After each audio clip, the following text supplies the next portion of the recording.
नमस्कार दोस्तों, आज की इस वीडियो में हम आपको महालक्ष्मी की एक बहुत ही सुंदर कहानी सुनाने जा रही हैं।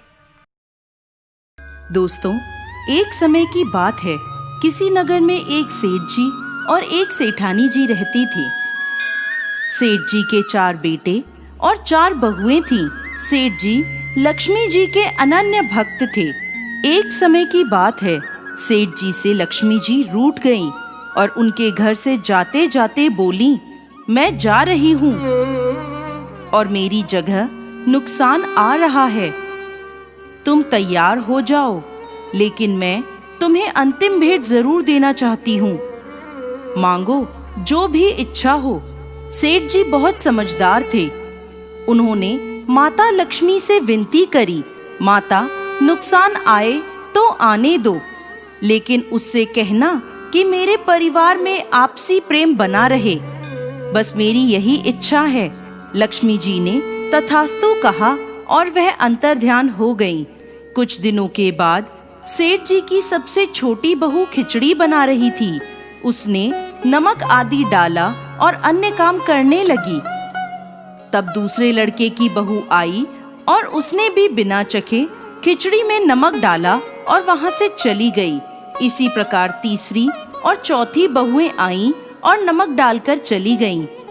इसी प्रकार सेठानी जी भी आईं और खिचड़ी में नमक डालकर चली गईं। शाम को जब सेठ जी आए और सबसे पहले खाना खाने बैठे, तो पहला निवाला मुंह में लेते ही उन्होंने देखा नमक तो बहुत ज्यादा है, लेकिन वह समझ गए नुकसान आ चुका है। चुपचाप खिचड़ी खाई और सेठ जी अंदर चले गए।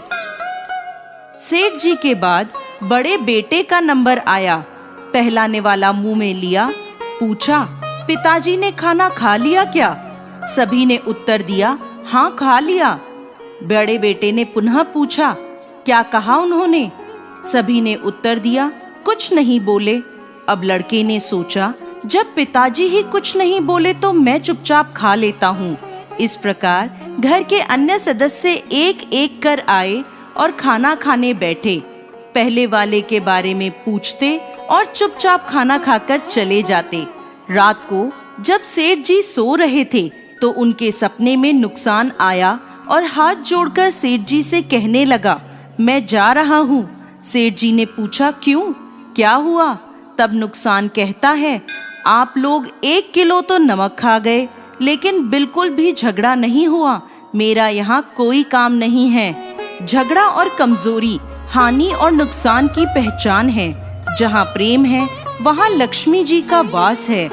ऐसा कहकर नुकसान सेठ जी के घर से चला गया और लक्ष्मी जी सेठ जी के घर में पुनः आकर विराजमान हो गईं।